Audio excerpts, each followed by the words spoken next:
murakoze cyane. Ubutumwa tubagenera ni gusanga bagenzi babo bagakora akazi kabo neza ko kugorora ab'inkiko zakatiwe igihano cy'igifungo, kuko icyo tugambiriye ni ukugira ngo ubwo bazaba bari mu magororero bazasohokemo barabaye abaturage beza, baritandukanyije n'ibyatumye bajya hariya, baritandukanyije n'ibyaha. Aba basoje aya mahugurwa rero mu nshingano zabo z'ibanze uretse kubarindira umutekano harimo no kubaha izo nyigisho zibagorora, akaba ari cyo tubatezeho, kandi nk'uko nabivuze tukaba tuzababa hafi kugira ngo izo nshingano zabo zigerweho. Hari amavugurura agiye kuba. Ese hatangiye kubaka ibigo bingahe?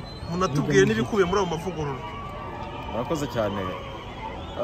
Amavugurura tumaze igihe tuyakora. Uyu munsi ngira ngo ikibazo utangiriyeho ni ikijyanye n'ikigo n'ibigo tugiye kubaka cyangwa twatangiye kubaka. Ni ibigo twita Social Integration Centers cyangwa Halfway Home. Mu yandi magambo ni ibigo tuzajya dushyiramo abasigaje igihe gitoya kugira ngo basubire mu miryango yabo. Mu yandi magambo icyo bizadufasha ni cases z'insubiracyaha twajyaga tubona.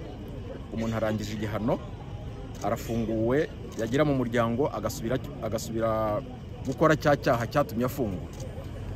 Impamvu nuko mu by'ukuri inyigisho bahabwaga yabo wenda gusubira mu muryango kurangiza igihano yabo kigeramo inyigisho zabaga zimwe, bityo ntihabeho gahunda yo kubategura neza ngo zitandukane abagiye gutaha batozwe kuko gusubira mu miryango bahuzwe n'abo bakoreye ibyaha, bahuzwe n'abayobozi babo, bategurwe bazajya bava mu magororero bazajya gukora iki, ugasanga turahura na cya kibazo cy'isubirabyaha. Nicyo ibyo bigo bizadufasha. Uyu munsi twatangiye kucyubaka mu karere ka Rwamagana, ngira ngo mu mezi makeya, mu mezi atarenze 4 icyiciro cya mbere cy'icyo kigo kizaba kirangiye, dushyiremo abantu bagera muri 400, then tuzakurikijeho icyiciro cya kabiri cy'izo nyubako z'icyo kigo, ariko tuzabikwiza mu gihugu hose. Ibyo bigo rero bizadufasha cyane kuko bizadufasha gukemura ikibazo cy'isubirabyaha nk'uko nari mbikoze, bityo abagaragaraga muri ibyo byiciro by'ibyaha bagende bagabanyuka cyangwa barangire burundu.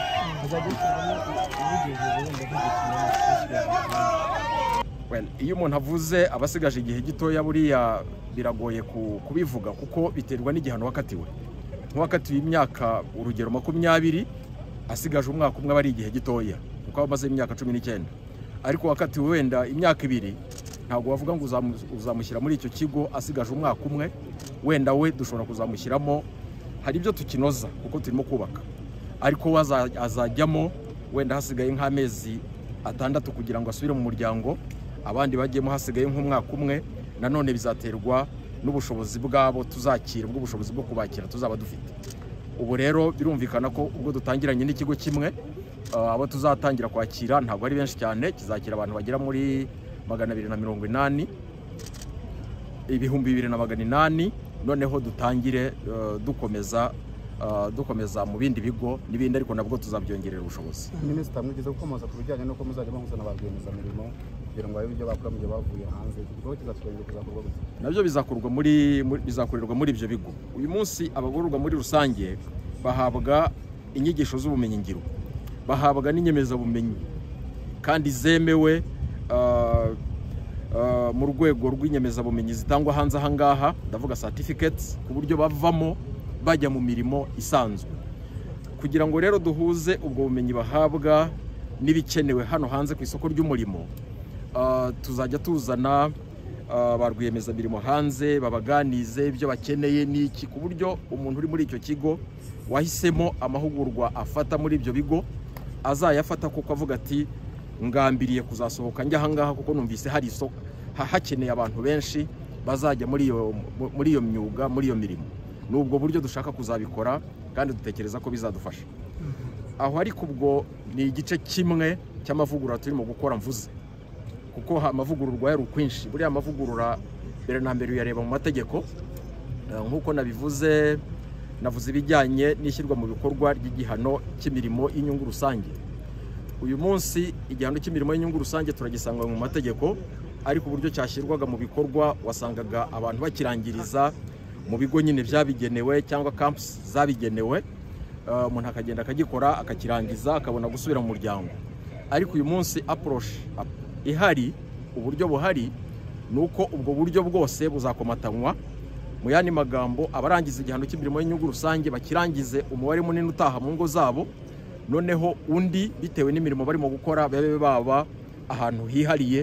Ariko mu yandi magambo, bizajya igihano cy'imirimo y'inyungu rusange kizajya kirangizwa abantu bataha mu ngo zabo.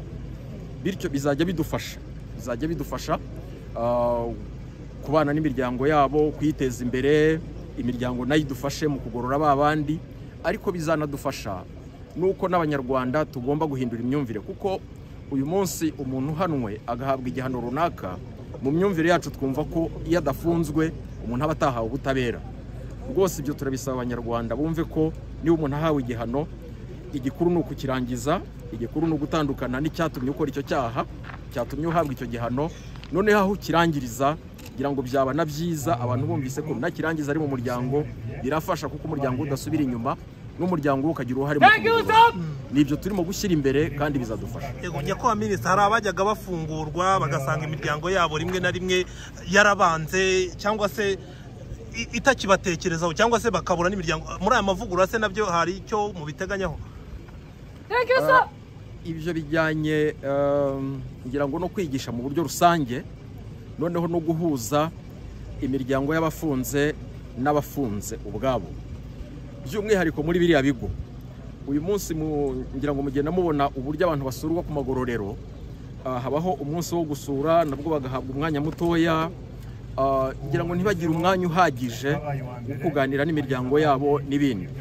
Kimwe mu bizatangirwa muri biriya bigo ni uguhuza, mu bizajya bikorwa muri biriya bigo, guhuza imiryango y'abafunze n'abari bafunze bitegura gusubira mu miryango yabo, noneho bagahabwa umwanya uhagije, ibibazo bafite bakabiganira bari muri biriya bigo, ku buryo azasohokamo hariya cyaba ikibazo yari yarumvise kuri mu muryango we cyarafashijwe kurangirizwa muri kiriya kigo gifungirwamo abitegura gusubira mu buzima busanzwe, gusubira mu muryango. Hasohoke yarumvise ikibazo, yarabuze umwanya wo kugira icyo agikoraho, kukiganiraho nabi. Even tuzajya tuzana n'abayobozi tubafashe kurangiza ibyo bibazo, uburyo rwose gusubira mu muryango bazajya basubiramo nta gishya bazumva mu miryango yabo batari bazi, cyangwa se nta n'ikibazo kiri mu miryango yabo batagize umwanya hamwe n'imiryango yabo yo kukiganiraho no kugifatira ingamba. Ibyo rero bizoroshya cyangwa bizagabanya bya bibazo byajyaga bibaho, umuntu agafungurwa ugasanga mu byumweru bibiri asubiyemo kubera iki yakoze ibyaha. Mu yandi magambo, izadufasha guhuza umuryango w'abanyarwanda n'abantu bitegura kuwusubiramo bamaze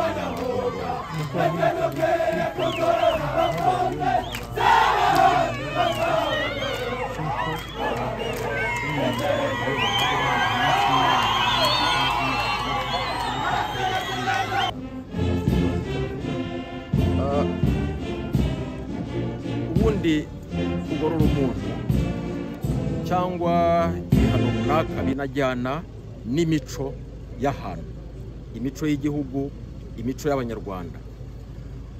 Hari ibihugu usanga ibyo bikorwa, ibyo byemewe, ariko twe mu myumvire yacu nk'abanyarwanda, mu mico yacu nk'abanyarwanda, ntabwo ibyo tubyemerera ufunzwe, kuko ufunzwe agomba kugira bimwe mu byo atemererwa kugira ngo koko yumve ko yakosheje kandi yitandukanye n'ibyo yakoze. Mu muco wacu rero ntago ububasha kuri mu gihano runaka bwo kuba yahura n'umuryango we bagahuza urugwiro kugeza naho ngaho waruvuze, mu mico yacu ntago tubasha kubyakira, bityo tukaba tutarabyemera. Wenda bizagenda biganirwaho, ariko mu yandi magambo uyu munsi ntago tubyemera, no mavugurura turimo tujyamo ntago rwose ibyo byemewe.